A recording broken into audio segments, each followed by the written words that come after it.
Hello विद्यार्थियों, आपके अपने YouTube channel Ranjeet Kumar chemistry classes में आप लोग का हार्दिक स्वागत है। 11th क्लास के या 12th क्लास के या कॉम्पिटिटिव क्षेत्र के जो भी विद्यार्थी हैं, उन सभी विद्यार्थियों के लिए यह वीडियो काफी इम्पोर्टेंट है, क्योंकि मैं आज 11th क्लास के विद्यार्थियों के लिए फर्स्ट वीडियो अपलोड कर रहा हूं और इसमें मैं आप लोगों को एक बहुत ही बेहतर टॉपिक बेसिक नॉलेज को दूंगा, जिसकी जरूरत आपको आगे की पढ़ाई में बेहतर तरीके से होगी। तो इसे आप कॉम्पिटिटिव एग्जाम के क्षेत्र से भी देख सकते हैं, 12th क्लास के बच्चे बेसिक नॉलेज के लिए देख सकते हैं और 11th क्लास के विद्यार्थी आसानी से इसे देख करके बहुत सारी चीजों को सीखेंगे। यहाँ पे मैं दो तरीका अपनाऊंगा। एक पहला तरीका होगा कि कोई भी टॉपिक अगर हम लोग पढ़ते हैं तो एक प्रोसेस वाइज सीखेंगे और दूसरा मैं आपको ट्रिक भी बताऊंगा। तो इन दोनों कंडीशनों में आपको इस वीडियो में बहुत सारी चीजों को मैं सिखाऊंगा, है ना। सबसे पहला चीज तो ये मैं बताऊंगा कि अगर आप 11th क्लास के विद्यार्थी हैं और वो भी आप केमिस्ट्री पढ़ना चाहते हैं, तो रंजीत कुमार केमिस्ट्री क्लासेस आपको बेहतर से बेहतर और इजी से इजी तरीकों में केमिस्ट्री के हर समाधान को देगा, है ना। जैसे आज मैं आपको बताऊंगा, है ना, ये देखना है। आज मैं बताऊंगा एटॉमिक मास यानी परमाणु द्रव्यमान। किसी भी तत्व का हम परमाणु द्रव्यमान कैसे इंडिकेट करेंगे। अगर हमें परमाणु द्रव्यमान मालूम हो तो किसी भी यौगिक का आसानी से आणविक द्रव्यमान कैसे निकालेंगे। अगर हमें आणविक द्रव्यमान मालूम हो तो उसमें उपस्थित तत्वों की प्रतिशत मात्रा कैसे जानेंगे। ये 3 टॉपिक है जिसके ऊपर आज हम चर्चा करेंगे। तो सबसे पहला चीज तो हम जानेंगे बाबू, जो सबसे पहला चीज होता है तत्व, है ना। सबसे पहला चीज जो होता है वो क्या होता है, तत्व होता है। और जो भी तत्व होते हैं, याद रखना, जो भी तत्व होते हैं बाबू, वे सभी के सभी क्या रूप में होते हैं। तो जैसे मैं बता दूं, सबसे पहले जो पदार्थ जो होते हैं शुद्धता के अनुसार 2 भागों में बंट जाते हैं। पदार्थ जो होते हैं शुद्धता के अनुसार 2 भागों में बंटते हैं, जिसमें सबसे पहला होता है शुद्ध पदार्थ। और शुद्ध पदार्थ पुनः 2 भागों में बढ़ता है, जिसमें एक होता है तत्व और दूसरा होता है यौगिक। तो ये याद रखना है, तत्व के बारे में हमें जानना है। तत्व एक प्रकार का कैसा पदार्थ है, शुद्ध पदार्थ है। तत्व जो है एक प्रकार का शुद्ध पदार्थ है और इसके बारे में हम लोग को आज डिटेल्स करना है ना। तो मैं बता दूं तत्व के बारे में थोड़ी देर के लिए। जो तत्व वह शुद्ध पदार्थ है जिसे किसी भी सरल या यांत्रिक विधि द्वारा 2 या 2 से अधिक भागों में आप विभाजित नहीं कर सकते हैं। दुनिया की वे सारी पदार्थ जो होंगे तत्व कहलाएंगे, है ना। तो ऐसे देखा जाए बाबू, तो पीरियोडिक टेबल में 118 तत्वों के बारे में हम टोटल प्रॉपर्टीज के बारे में जानते हैं, यानी दुनिया की वे सारी वस्तुएं जिन्हें उठाने के बाद वजन महसूस हो, रखने के बाद स्थान घेरती हो और जिसे आपकी ज्ञानेंद्रिया पहचानती हो, वही होता है पदार्थ। और पदार्थ का जब हम शुद्धता के अनुसार वर्गीकरण करते हैं तो वह होता है शुद्ध पदार्थ और दूसरा अशुद्ध पदार्थ। तो शुद्ध पदार्थ में मैं आपको बता दूं, जो 2 पार्ट होते हैं, एक होता है तत्व और दूसरा होता है यौगिक। तो शुद्ध पदार्थ में आपका तत्व होता है, तो तत्व की परिभाषा हम कैसे देते हैं, वह शुद्ध पदार्थ जिसे किसी भी सरल या यांत्रिक विधियों द्वारा 2 या 2 से अधिक भागों में विभाजित नहीं कर सकते हैं, तत्व कहलाता है। अब देखिए, तत्वों में आप लिख सकते हैं हाइड्रोजन। क्या लिख सकते हैं बाबू, हाइड्रोजन, है ना। तत्वों में आप लिख सकते हैं हाइड्रोजन के बाद हीलियम, है ना। तत्व में हाइड्रोजन के बाद आप लिख सकते हैं हीलियम और हीलियम के बाद आप लिखना चाहते हैं तो लिख सकते हैं लिथियम, है ना।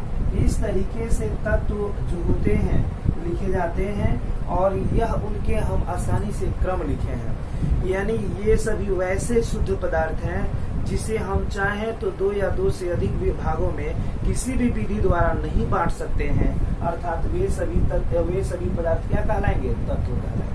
अब तत्व के बाद एक चीज मिलता है बाबू, जिसे हम बोलते हैं संकेत, है ना। कोई भी तत्व का लैटिन वर्ड जो होता है, लैटिन वर्ड कहा जाए या उसके अलावा उसके इंग्लिश नेम कहा जाए, उसका फर्स्ट या सेकेंड लेटर को लेकर के, फर्स्ट सेकेंड लेटर को या फर्स्ट लेटर को लेकर के संकेत दिया जाता है, जिसे इंग्लिश में हम लोग सिंबल बोलते हैं। जैसे हाइड्रोजन के लिए लेते हैं H, हीलियम के लिए लेते हैं He और लिथियम के लिए लेते हैं Li। इस तरीके के संकेत हम लोग लेते हैं और लेकर के किसी भी तत्व के संकेत को निर्देशित करते हैं। अब मैं बताऊंगा बाबू अगला चीज जिसमें मिलता है परमाणु संख्या। क्या मिलता है जी? परमाणु संख्या। और परमाणु संख्या जो होता है किसी तत्व के परमाणु में उपस्थित इलेक्ट्रॉन और प्रोटॉन की संख्या होती है, जिसके द्वारा परमाणु संख्या का निर्धारण किया जाता है। ये परमाणु संख्या 1 होती है हाइड्रोजन की, हीलियम की 2 होती है और लिथियम की 3 होती है। तो इस स्थिति में हमें परमाणु संख्या तो मालूम हो गया। अब आता है बाबू परमाणु द्रव्यमान। क्या होता है? परमाणु द्रव्यमान। तो अब यहाँ पे केयर करेंगे कि आपको परमाणु द्रव्यमान कैसे निकालना है ना। अगर आपको परमाणु संख्या मालूम हो तो किसी तत्व का परमाणु द्रव्यमान आप कैसे निकालेंगे, है ना। इसके लिए मैं 2 ट्रिक बता रहा हूँ। इस ट्रिक को आप केयर करेंगे, है ना, और आसानी से किसी तत्व की परमाणु संख्या मालूम हो तो उसके द्रव्यमान संख्या को आसानी से निकाल सकते हैं। जैसे यहाँ पे सबसे पहला हम यहाँ पे ट्रिक डालते हैं। अगर यहाँ पे देखेंगे ट्रिक, फर्स्ट यहाँ पे ट्रिक होता है जिसमें परमाणु संख्या 2 से लेकर के परमाणु संख्या 20 के तत्वों के बीच, यानी परमाणु संख्या 2 से लेकर के परमाणु संख्या 20 के मध्य जितने भी तत्व आते हैं उनके लिए यह पहला ट्रिक है ना। क्योंकि हाइड्रोजन एकमात्र ऐसा तत्व होता है जिसकी परमाणु संख्या और द्रव्यमान संख्या दोनों बराबर होती है। तब उस स्थिति में हाइड्रोजन का परमाणु द्रव्यमान कितना हो गया? 1 हो गया। ये आप क्लियर कर गए। जे हाइड्रोजन ही एकमात्र ऐसा तत्व होता है जिसकी परमाणु संख्या और द्रव्यमान संख्या दोनों के दोनों क्या होती है? बराबर होती है। अब बात आती है कि आज हमने ट्रिक रखा और इस ट्रिक में सबसे पहला मैंने शर्त ये बताया क्या, जिन तत्वों की परमाणु संख्या 2 और 20 के मध्य हो, है ना। तो पहला ट्रिक क्या होता है, यदि किसी तत्व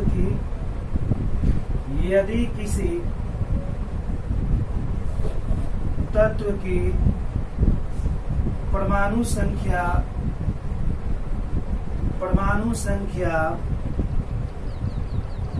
है ना सम हो। क्या हो बाबू? सम हो। यानी 2 से लेकर के 20 तक के जितने भी तत्व हैं उनमें से यदि कि किसी की परमाणु संख्या क्या हो? सम हो। तो परमाणु द्रव्यमान अगर निकालना हो तो हम आसानी से परमाणु द्रव्यमान बराबर निकाल सकते हैं। परमाणु द्रव्यमान बराबर 2 गुने परमाणु संख्या, 2 गुने परमाणु संख्या। तो अब बाबू इस ट्रिक पे हम एग्जांपल को क्रिएट करें तो हीलियम जिसका संकेत He है, इसकी परमाणु संख्या कितनी है? 2 और 2 क्या होता है बाबू? सम है। तब उस स्थिति में उसका परमाणु द्रव्यमान निकालेंगे तो 2 गुने परमाणु संख्या यानी 2 गुने 2 अर्थात इसकी परमाणु द्रव्यमान कितने होंगे? 4। यह पहला ट्रिक हुआ। यदि किसी तत्व की परमाणु संख्या है ना क्या हो? सम हो, तो परमाणु द्रव्यमान निकालने के लिए परमाणु संख्या को दुगुना करेंगे। और कितने कितने के बीच में? परमाणु संख्या 2 से लेकर परमाणु संख्या 20 के बीच में। अब आता है बाबू दूसरा ट्रिक और ये होता है क्या, यदि किसी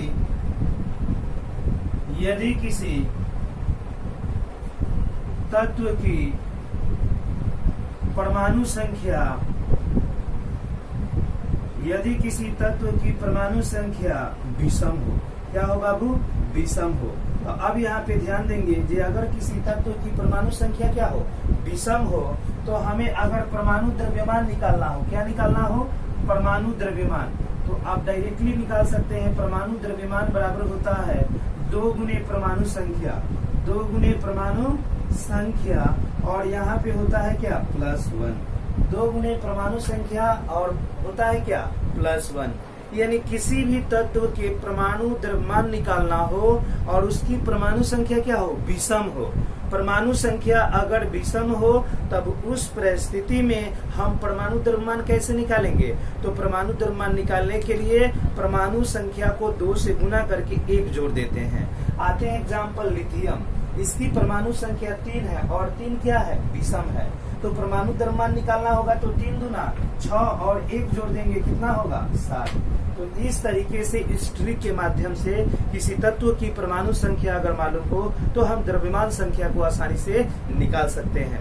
इसे आप नोट कर सकते हैं बाबू। इस नियम के अनुसार, इस शर्त के अनुसार आप चाहे तो 2 से लेकर के परमाणु संख्या 2 से लेकर के 20 तक के जितने भी तत्व हैं उनके परमाणु द्रव्यमान आसानी से निकाल सकते हैं। तो आप इसे नोट कर लें, देख लें, है ना। मैं आगे भी कुछ डिफिकल्टी एग्जाम्पल देता हूं ताकि आसानी से आप निकालते कैसे हैं। जैसे यहाँ से अगर मैं हाइड्रोजन को हटाता हूँ और हाइड्रोजन को हटाने के बाद अगर मैं यहाँ पे लिखता हूँ सोडियम, है ना, यहाँ पे मैं लिखता हूँ सोडियम क्योंकि सोडियम भी हमारा क्या है, तत्व है। इसका संकेत लैटिन नेम Na हुआ और इसका संकेत Na होता है लैटिन नेम का, तब उस स्थिति में परमाणु संख्या 11 होता है। तो अब शर्त में देखिए परमाणु संख्या 11 है तो यह विषम है, तो परमाणु द्रव्यमान निकालेंगे तो 2 गुने परमाणु संख्या +1 तो 11 गुने 2 यानी 22 और 1 जोड़ते हैं कितना आता है, 23 आता है। इसी तरीके से आगे की ओर बढ़ते हैं बाबू। तो आगे की ओर बढ़ेंगे तो हम थोड़ा सा और डिफिकल्टी लेते हैं। अब यहाँ पे ले लीजिए, मान लीजिए ऑक्सीजन, क्या ले लीजिए जी, ऑक्सीजन। तो ऑक्सीजन की यहाँ पे परमाणु संख्या कितनी, ऑक्सीजन के लिए हो परमाणु संख्या कितना होता है, 8।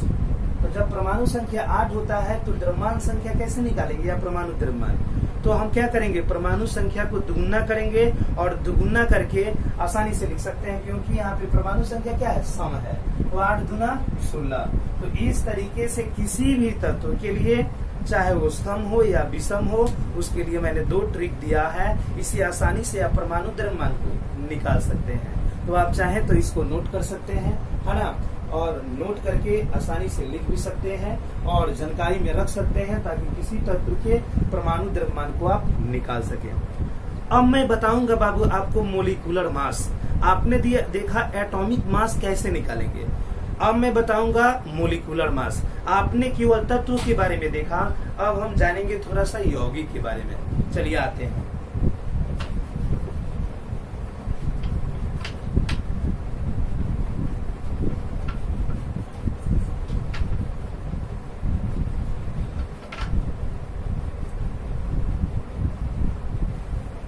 है ना, यौगिक के बारे में देखते हैं बाबू।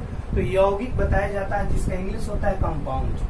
अब देखिए ध्यान दीजिएगा, यौगिक के बारे में अगर बताया जाता है जिसका इंग्लिश होता है कंपाउंड, तो यौगिक के बारे में यह वर्णन किया जाता है यह जो होता है वह शुद्ध पदार्थ होता है जिसमें 2 या 2 से अधिक पदार्थ, है ना, या 2 या 2 से अधिक तत्व एक निश्चित अनुपात में मिलकर के इसका निर्माण करते हैं। यानी वह शुद्ध पदार्थ जिसमें 2 या 2 से अधिक तत्व एक निश्चित अनुपात में मिलकर के बनते हैं उसे हम क्या कहेंगे, यौगिक कहते हैं। जैसे हम लिख देते हैं बाबू यहाँ पे H2, है ना, जैसे हम लोग लिख देते हैं CO2, जैसे हम लोग लिख देते हैं SO2। इसमें 2 पदार्थ हैं जो एक निश्चित अनुपात में मिलकर के यौगिक का निर्माण करते हैं और यह वैसा शुद्ध पदार्थ होता है जिसमें 2 या 2 से अधिक पदार्थ जो होते हैं एक निश्चित अनुपात में, या तत्व जो होते हैं एक निश्चित अनुपात में मिलकर यौगिक का निर्माण करते हैं। अब 2 से अधिक में ले लीजिए CaCO3, कैल्शियम कार्बोनेट कहते हैं। 2 से अधिक तत्व एक निश्चित अनुपात में मिले हैं तो यौगिक बना है ना। और यौगिक के लिए हमेशा हम लोग क्या निकालेंगे, आणविक द्रव्यमान। क्या निकालते हैं बाबू, याद रखेंगे, आणविक द्रव्यमान। यौगिक के लिए हमेशा क्या निकालते हैं, आणविक द्रव्यमान निकालते हैं। और आणविक द्रव्यमान के बारे में थोड़ा सा हम डिटेल्स करें तो आप जानते हैं आणविक द्रव्यमान के बारे में। आणविक द्रव्यमान कैसे निकाला जाता है, तो किसी भी यौगिक के निर्माण करने में जिन तत्व को उपयोग करते हैं या जो तत्व भाग लेते हैं उनके परमाणु द्रव्यमानों को लेकर के जोड़ देते हैं तो किसी यौगिक का आणविक द्रव्यमान निकल जाता है। एग्जाम्पल के तौर पे मैं ले लूं, अगर आपको मिल जाए जो CO2 का आणविक द्रव्यमान निकाले, किसका आणविक द्रव्यमान निकाले बाबू, CO2 का, कार्बन डाइऑक्साइड का। तो CO2 का आणविक द्रव्यमान निकालना हो तो हम यहाँ से बनाना शुरू करते हैं। सबसे पहले लिखते हैं क्या जी, कार्बन का परमाणु द्रव्यमान, कार्बन का परमाणु द्रव्यमान। तो यहाँ पे लिखते हैं बाबू कार्बन का परमाणु द्रव्यमान और यह कार्बन की परमाणु संख्या 6 होती है तो परमाणु द्रव्यमान कितना होगा, सम है तो यहाँ पे दुगुना करेंगे तो कितना होगा, 12। अब हम लिखते हैं बाबू ऑक्सीजन का परमाणु द्रव्यमान। तो ऑक्सीजन की परमाणु संख्या 8 होती है तो परमाणु द्रव्यमान कितना होगा, 16, है ना।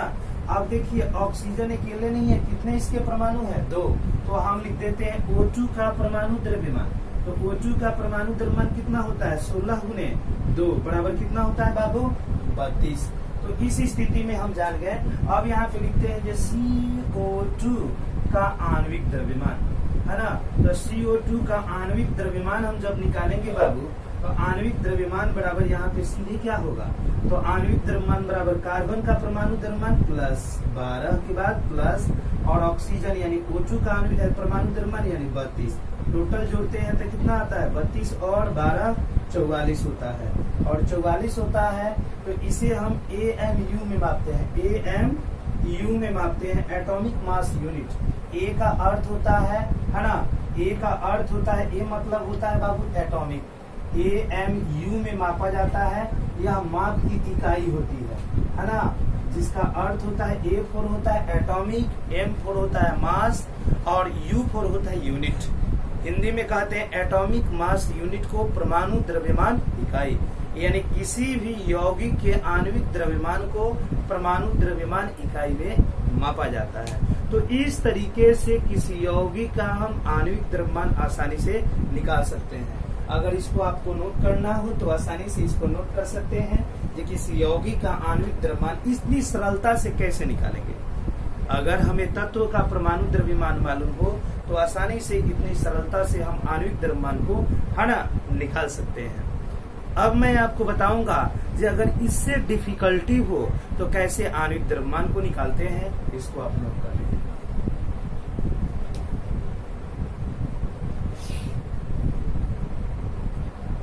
चलिए अब थोड़ा सा इससे भारी हम कोई कंपाउंड लेते हैं जिसका आणविक द्रव्यमान जो हो हम लोग निकालेंगे। मान लीजिए आपको एक डिफिकल्टी हमने लिया कंपाउंड यानी यौगिक, और यह यौगिक कौन सा लिया बाबू, तो देखिए यह यौगिक हमने लिया C12H22O11, तो इसे हम लोग बोलते हैं बाबू चीनी। अब इसका आपको आणविक द्रव्यमान निकालना हो तो सबसे पहला चीज तो हम यहाँ हल शुरू करेंगे, और जिसका निकालना है C12H22 और O11, यह हम निकालेंगे इसका आणविक द्रव्यमान। तो हम कैसे करेंगे, तो देखिए सबसे पहले लिखेंगे कार्बन का परमाणु द्रव्यमान है ना, तो कार्बन का परमाणु द्रव्यमान क्या होगा बाबू, तो कार्बन का परमाणु द्रव्यमान होगा 12। तो अब C12 का परमाणु द्रव्यमान निकालेंगे तो क्या होगा 12 गुने 12 अर्थात यहाँ पे क्या होगा 144। अब उसी तरीके से अब यहाँ पे होता है H22, तो H का पहले परमाणु द्रव्यमान निकालेंगे तो H का परमाणु द्रव्यमान 1, तो H22 का परमाणु द्रव्यमान कितना होगा बाबू, तो H22 का परमाणु द्रव्यमान जब भी निकालेंगे तो 1 गुने 22 कर देंगे, यानी यह कितना आ गया 22। अब निकालेंगे बाबू O, ऑक्सीजन का परमाणु द्रव्यमान है ना, ऑक्सीजन का परमाणु द्रव्यमान 16, तो अब O11 का निकालना है ना, ऑक्सीजन O11 का निकालना है तो यहाँ पे करेंगे 16 गुने 11 और बराबर हो जाएगा कितना 176। अब हम निकालेंगे C12 है ना, C12H22 है ना, O11 का आणविक द्रव्यमान। अब देखिए इसका आणविक द्रव्यमान जब हमको निकालना होता है तो यहाँ पे आणविक द्रव्यमान बराबर क्या लिखेंगे, तो यहाँ पे कार्बन 12 का कितना आया है 144 प्लस है ना, हाइड्रोजन 22 का 22 और प्लस ऑक्सीजन का 176, टोटल को ऐड करेंगे बाबू तो हमारा होगा 342 atomic mass unit, 342 atomic mass unit. तो इस तरीके से किसी यौगिक का आणविक द्रव्यमान का निर्धारण है ना, चाहे वो डिफिकल्टी हो चाहे वो कैसे भी हो, आसानी से हम लोग निकाल सकते हैं है ना। तो इस स्थिति में हम किसी यौगिक के आणविक द्रव्यमान को आसानी से निकाल सकते हैं, इंडिकेट भी कर सकते हैं है ना। तो आप इसको केयर करेंगे जो किस तरीके से हमने डिफिकल्टी या इजी किसी तरीके के यौगिक का आणविक द्रव्यमान का निर्धारण कर सकते हैं। अब मैं आपको एक चीज और बता दूंगा इसमें जी, आप किसी यौगिक के निर्माण करने में जो तत्व भाग लेते हैं उनकी प्रतिशत मात्रा का निर्धारण कैसे किया जाता है ना। तो आते हैं हम लोग,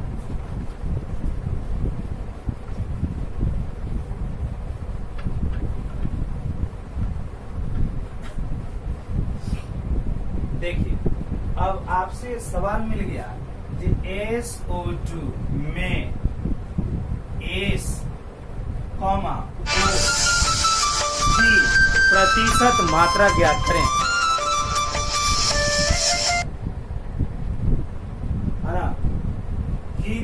प्रतिशत मात्रा ज्ञात करें। तो आप कैसे प्रतिशत मात्रा ज्ञात करेंगे, है ना। तो प्रतिशत मात्रा ज्ञात करने के लिए सबसे पहले हम लोग तो जानेंगे जो SO2 यानी सल्फर डाइऑक्साइड इसे बोलते हैं, है ना। सल्फर डाइऑक्साइड में ऑक्सीजन और सल्फर की प्रतिशत मात्रा कैसे निकाली जाती है। तो सबसे पहला चीज तो हम सल्फर डाइऑक्साइड का आणविक द्रव्यमान निकालेंगे। यहाँ से हल शुरू करेंगे और लिखेंगे SO2 का आणविक द्रव्यमान, है ना। SO2 का आणविक द्रव्यमान कैसे निकालते हैं। तो SO2 का आणविक द्रव्यमान निकालने के लिए सल्फर का परमाणु द्रव्यमान कितना होगा। सल्फर की परमाणु संख्या 16, तो परमाणु द्रव्यमान 32, क्योंकि यह सम है तो यहाँ पे 32 और प्लस ऑक्सीजन का परमाणु द्रव्यमान 16 होता है, तो 16 गुने 2, तो यहाँ पे हो गया कितना बाबू 32 प्लस 32 यानी 64 एटॉमिक मास यूनिट। तो इस स्थिति में हम सल्फर डाइऑक्साइड का सबसे पहले आणविक द्रव्यमान निकाल लेते हैं। तब लिखते हैं यहाँ पे क्या, चूंकि 64 एटॉमिक मास यूनिट SO2 में S की मात्रा, तो बाबू S की मात्रा क्या है। तो सल्फर की मात्रा इसमें कितना है 32, तो यहाँ पे मैंने लिख दिया 32। अब लिखते हैं इसलिए 64 एटॉमिक मास यूनिट SO2 में S की प्रतिशत मात्रा, तो S की प्रतिशत मात्रा निकालेंगे तो पदार्थ की मात्रा यानी 32 बटा आणविक द्रव्यमान मतलब 64 और गुना में 100। तो घटाएंगे बाबू कैसे, तो यहाँ पे 32 गुना 64 और 50 गुना 100, यानी इसमें सल्फर कितना प्रतिशत हुआ बाबू 50%, है ना। सल्फर का प्रतिशत अगर निकालिएगा, सल्फर का प्रतिशत कितना हुआ 50%। अब जब दो एलिमेंट हो, है ना, किसी यौगिक के बनाने में और एक का प्रतिशत मालूम हो और दूसरे का प्रतिशत अगर आपको निकालना हो, तो मान लीजिए जो ऑक्सीजन का निकालना हो तो लिखेंगे O का प्रतिशत, तो O का प्रतिशत किसमें SO2 में, SO2 में O का प्रतिशत, तो SO2 में O का प्रतिशत निकालना हो तो हम 100 में से क्या करेंगे, जितना S का प्रतिशत आया उसे घटा देंगे, तो यहाँ पे क्या होगा 50%, यानी O का प्रतिशत क्या होगा, तो यहाँ पे याद रखेंगे O का प्रतिशत जो होगा कितना होगा 50%, यानी O की प्रतिशत मात्राएं कितनी होगी 50% होगी। तो इस स्थिति में हम किसी यौगिक के निर्माण करने में जो भी तत्व भाग लेते हैं, है ना, उसके आसानी से, है ना, आसानी से हम चाहेंगे, है ना, आसानी से हम चाहेंगे तो उसके आणविक द्रव्यमान को निकालने के बाद उसकी प्रतिशत मात्रा का निर्धारण आसानी से हम लोग कर सकते हैं, है ना। तो यहाँ पे मैं जैसे बताया आपको, इसे इंडिकेट भी कर सकते हैं, जानकारी भी प्राप्त कर सकते हैं, है ना। इस तरह की जानकारी आसानी से आप लोग ले सकते हैं।